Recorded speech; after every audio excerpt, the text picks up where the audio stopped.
ओम शांति। मानव जीवन, ऐसा कहा जाता है कि मानव जीवन एक पानी के बुलबुले की तरह है। कहा भी जाता है पानी केरा बुदबुदा असी हमारी जाति, जैसे आया भी और गया भी।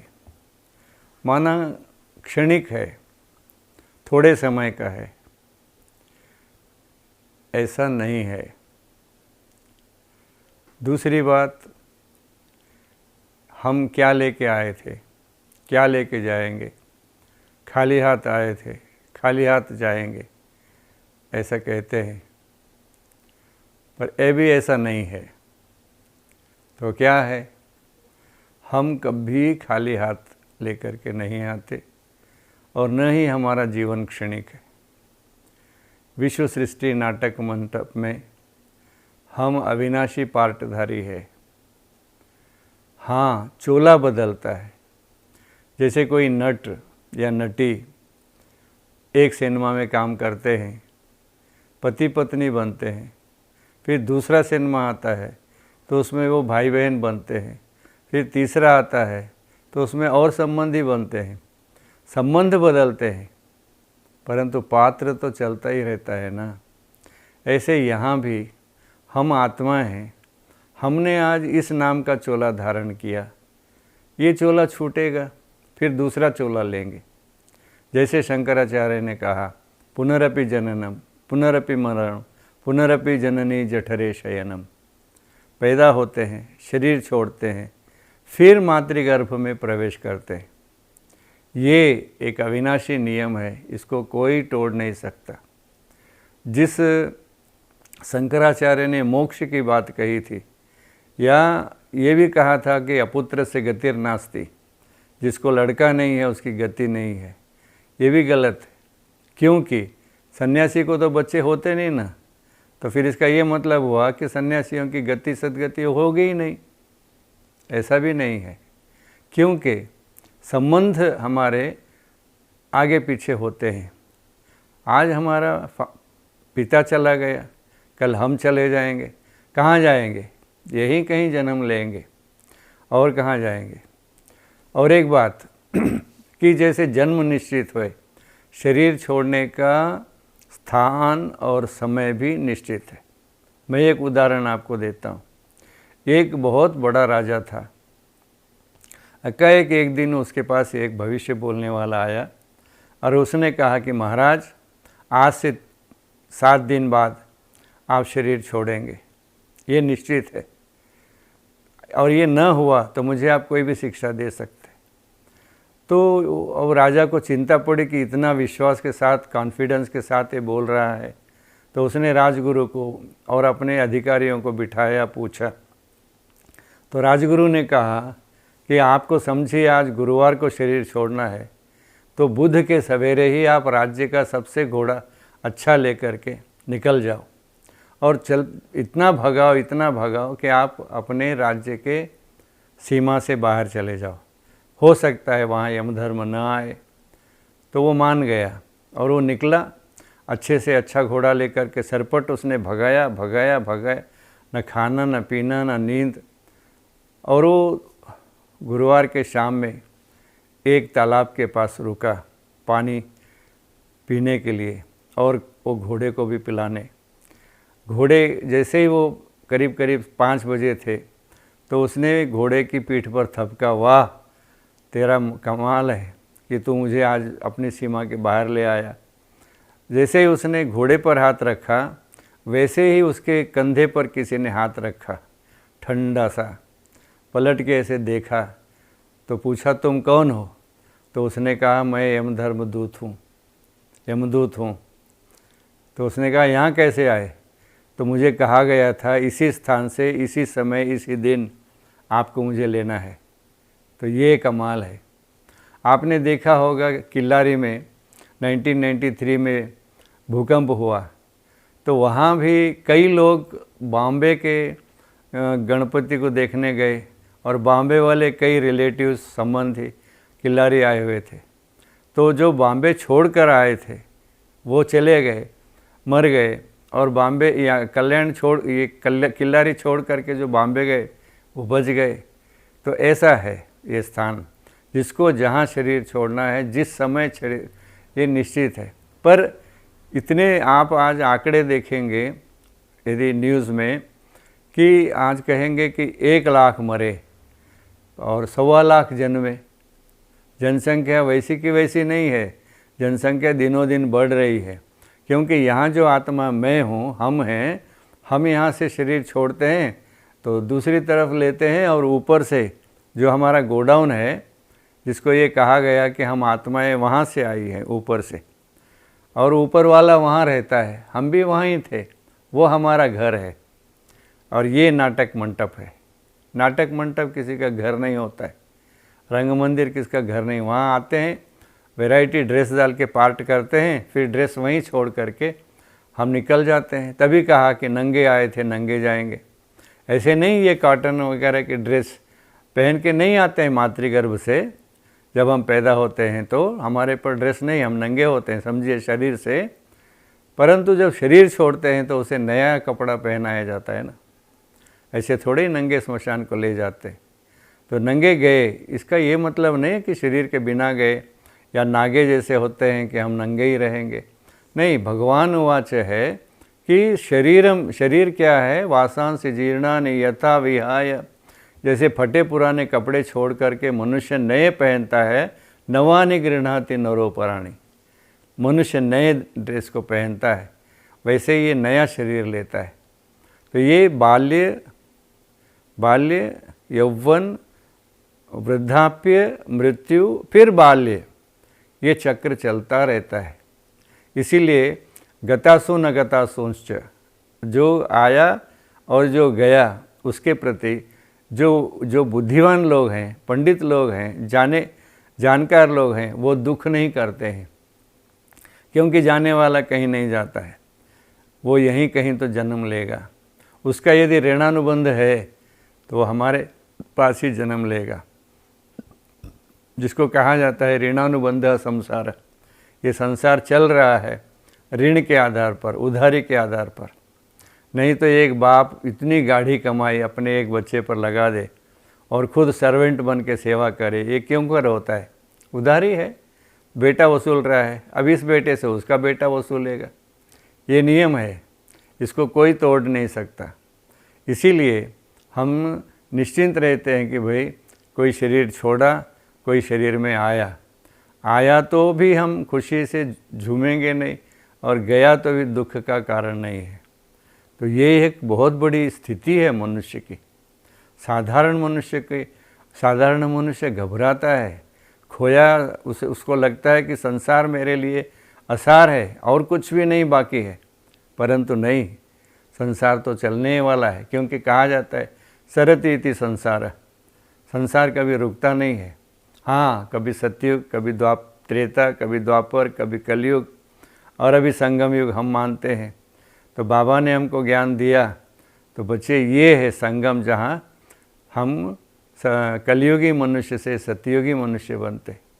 हम जो आज ये बातें सुन रहे हैं, मैं आपको कहूँ कि सचमुच में हम भाग्यवान हैं, जो इतना श्रेष्ठ ज्ञान नहीं मिल रहा, बल्कि ज्ञान को धारण करने की ताकत भी मिलती है।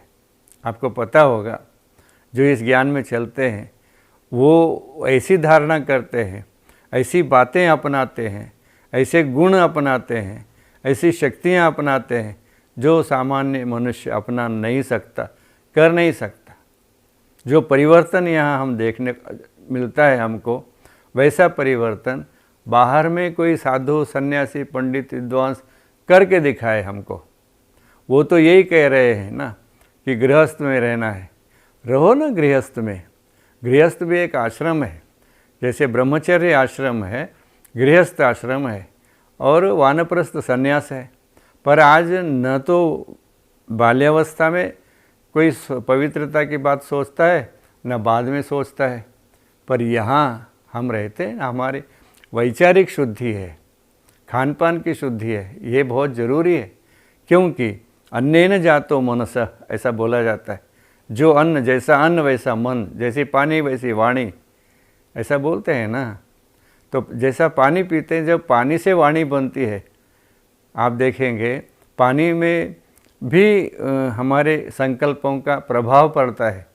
आज विज्ञान इसको सिद्ध कर रहा है कि यदि आप सकारात्मक दृष्टि से पानी को देखेंगे, उसके अंदर जो क्रिस्टल जमा होते हैं वो बहुत सुंदर होते हैं। यदि आप क्रोध से, लोभ से, मोह से, अहंकार से पानी को देखेंगे तो उसके अंदर अभद्र वो चिन्ह दिखाई देते हैं क्रिस्टल के। और आप जानते हैं, हमारे बचपन में एक हमारे घर के पास बालाजी मंदिर है, वहाँ एक महाराज रहते थे जिनको श्रीमाली महाराज कहा जाता था, और वो बहुत प्रसिद्ध थे इस एरिया में।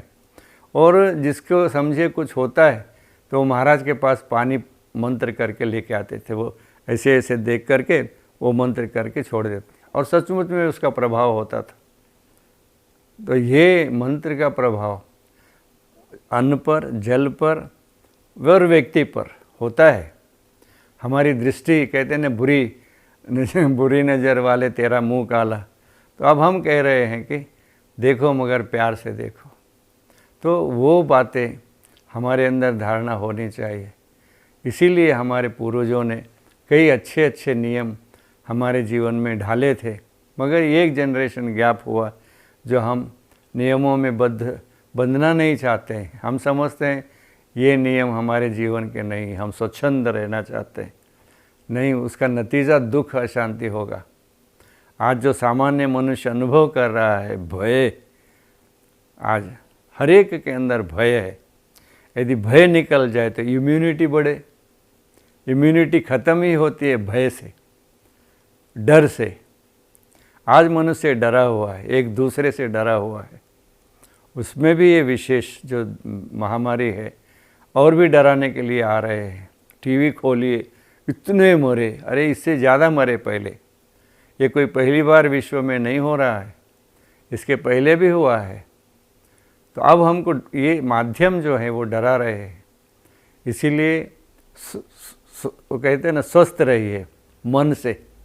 मन में कोई भय मत रखिए कि हमारा क्या होगा, हमारा अच्छा ही होगा।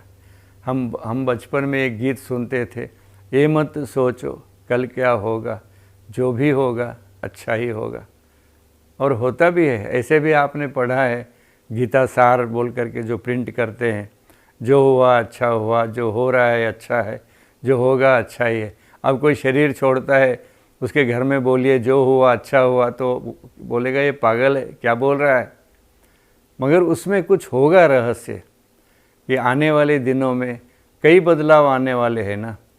और जो बदलाव आने वाले हैं, निश्चित ही उन बदलावों को हमें ग्रहण करना पड़ेगा, स्वीकार करना पड़ेगा। अच्छा, हम नहीं करेंगे तो दुखी होंगे, और दुखी होंगे तो आपके शरीर पर असर पड़ेगा, आपके मानसिक स्थिति पर असर पड़ेगा, आपके घर के वायुमंडल पर असर पड़ेगा।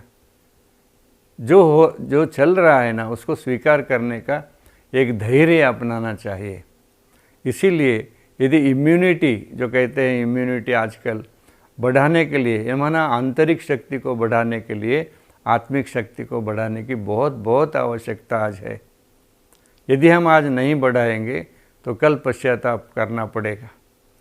ये नहीं है कि हम ये बीमारी के कारण शरीर छोड़ते हैं, नहीं, बीमारी एक कारण बनता है, बीमारी एक निमित्त बनता है, शरीर तो छोड़ना ही है। कब और कहाँ ये निश्चित है। हाँ, हमारे खान पान की शुद्धि, हमारे व्यवहार की शुद्धि, हमारे रहन सहन की शुद्धि बहुत आवश्यक है। शुद्धि का नाम ही जीवन है। कल किसी ने कहा एक मैसेज में कि आज देखिए दुनिया में कितने भिक्षुक हैं, भीख मांगते हैं, कहाँ सोते हैं, कहाँ रहते हैं, क्या खाते हैं। वंडर है कि उनमें से कोई भी नहीं शरीर छोड़ा। तो शरीर छोड़ना, नहीं छोड़ना, कब छोड़ना, कहाँ छोड़ना, ये ऊपर वाले के हाथ में नहीं है, बल्कि विश्व सृष्टि नाटक मंडप में निश्चित है। कि इसीलिए वो कहते हैं कि नहीं सोचो, असोचता बनो, आपके लिए अच्छा है। क्योंकि जो हम सोचते हैं वही होना चाहिए, ऐसा नहीं होता है। हाँ, हमको सोचना ज़रूर चाहिए पॉजिटिव, सकारात्मक, क्योंकि हमारी सकारात्मक सोच न केवल हमें इम्यूनिटी से भर देती है, बल्कि सामने वाले को भी ताकत देती है। हम ये चाहते हैं कि तेरे भाने सबका भला, मेरा तो भला हो ही क्या, पर मेरे कारण से अनेकों का भला हो जाए। यही तो पुराण शास्त्र कहते हैं कि ये जो लिखते हैं ना, शुभ लाभ हो, शुभ होना चाहिए, लाभ होना चाहिए, किसी का भी अमंगल नहीं होना चाहिए। दूसरे का मैं अमंगल सोचूं तो मेरा अमंगल पहले होगा। इसीलिए हर बात में शुभ सोचिए, कुछ भी होता है तो शुभ सोचिए। उसके प्रति आश्चर्य क्वेश्चन मार्क मत रखिए, क्योंकि आश्चर्य और क्वेश्चन मार्क टेढ़े होते, और टेढ़े के नीचे जैसे क्वेश्चन मार्क होता है ना, वो टेढ़ा होता है, उसके नीचे बिंदु होती है, माना फुल स्टॉप। जो भी घटनाएं घटी उसको फुल स्टॉप दीजिए, उसको बिंदी लगाइए। ऐसे भी कहा जाता है कि जो बीता उसको बिंदी लगाओ। बीत गया ना, हो गया, अब वो फिर से होने वाला नहीं है। इसीलिए हर बात में हमारा कल्याण है और हम निश्चिंत रहे, यही एक ईश्वर का वरदान है। जो रहते हैं उनके द्वारा ही यह प्रपंच चलता है, ये दुनिया चलती है। इसीलिए निवेदन यही है कि जो हैं, जो गए, जो आने वाले हैं, इनके प्रति आप असोचता बनिए, अपने आप को सशक्त बनाइए, ताकि आप वायुमंडल को, वातावरण को अपना प्रभाव डाल सकें और जीवन अपना श्रेष्ठ बनाएं, अपने परिवार का जीवन श्रेष्ठ बनाएं, अपने सगे संबंधियों का श्रेष्ठ जीवन बनाएं। उसके लिए प्रेयर करें, प्रार्थना करें, भगवान से निवेदन करें, परंतु भगवान से भीख न मांगिए, क्योंकि भगवान हमारा बाप है। जैसे हमने कहा ना, त्वमेव माता च पिता त्वमेव, ये हे परमात्मा, हे भगवान, तुम ही माता हो, तुम ही पिता हो, तुम ही बंधु हो, तुम ही सखा हो। अरे यहाँ तक ये बोलते हैं कि त्वमेव विद्या द्रविणम, कि विद्या भी वही है और संपत्ति भी वही है, और सच में संपत्ति वही देता है। किसी को 5 रुपये मिलते हैं, किसी को 50 रुपये, तो किसी को 5 लाख मिलते हैं। हालांकि तीनों एक ही केडर के हैं, अलग अलग हो गए ना। तो इसीलिए कहा द्रविणम त्वमेव।